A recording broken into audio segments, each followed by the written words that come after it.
Lors de la réunion à la Fédération camerounaise de football, FECAFO, lundi, le sélectionneur des Lions indomptables, Mark Brice, s'est montré cash avec l'instance.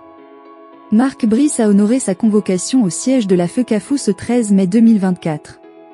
Bien que l'invitation n'ait pas précisé le motif de la réunion, plusieurs sources s'accordent à dire qu'il s'agissait d'établir une collaboration constructive entre Brice et l'instance dirigeante du football camerounais. Mark Brice s'est exprimé lors de la séance de travail avec le staff technique nommé par la FECAFO et le SG de l'instance faîtière. La seule chose que je peux vous dire, c'est qu'on va gagner ensemble et perdre ensemble. On doit travailler de manière constructive, mais à la fin c'est moi qui décide, a confié le technicien belge. Des propos qui ne laissent pas indifférent Jean Crépin Niamsi, soutien inconditionnel de Samuel Eto'o. Les propos pareils ne dérangent personne, n'est-ce pas? Quand le Cameroun va aussi décider de te virer, tu iras au TAS et tu vas oublier ta propre déclaration.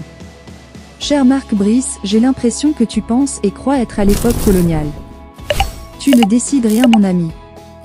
Tu as un cahier de charges qu'il faut respecter, et si tu ne respectes pas ce cahier, tu seras viré et je verrai comment tu décides. Personnellement, je ne tolère pas les personnes qui s'expriment avec condescendance, et celui-ci vient très fort. Attendons le 5 juin pour juger tes compétences. Selon Jean-Bruno Tagne, la FECAFO a modifié cette nom de la liste des Lions indomptables pour la CAN 2023. L'arrivée de Mark Brice en tant que nouveau sélectionneur des Lions indomptables a été saluée par de nombreux fans de football dans le pays. Lors de la réunion à la Fédération camerounaise de football, FECAFO, lundi, le technicien belge s'est montré cash avec l'instance.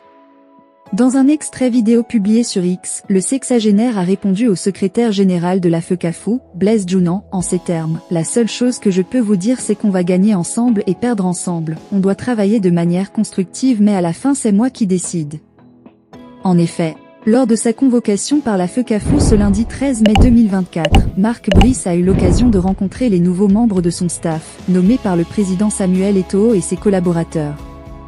Cependant, une phrase dans le communiqué officiel de la FECAFO a attiré l'attention des supporters. La déclaration selon laquelle les joueurs seront convoqués exclusivement et sans intrusion selon sa liste, et que tout cas de non-conformité sera porté à sa connaissance pour qu'il procède au remplacement approprié, a soulevé des inquiétudes quant à une possible ingérence dans les choix de l'entraîneur. L'annonce récente de la liste des 31 joueurs présélectionnés par Mark Brice pour les matchs qualificatifs de la Coupe du Monde 2026 a été notablement exempte de toute intervention de la Fédération camerounaise de football et de son président, Samuel Eto'o. Un changement de cap qui a été positivement accueilli par les observateurs, notamment le journaliste Jean-Bruno Tagne. Pour l'auteur de l'arnaque, cela marque le début d'une nouvelle ère par opposition à celle où la FECAFO contrecarrait les choix de l'ancien staff dirigé par Rigobert Song, et notamment à l'aube de la CAN 2023, comme révélé à travers des propos rapportés par Allez les Lions. Rigo et son adjoint avaient envoyé une liste de 27 pour la CAN. Quand elle a finalement été publiée, ils n'ont pas reconnu cette nom. Les gars avaient fait le nettoyage au labo. Ils croient que les choses seront encore comme avant. 2 ans de passe-droit, de laisser-aller, de laisser-faire, de copinage, bref de total, c'est terminé. Regardez faire les professionnels et les gens sérieux et jugez au résultat.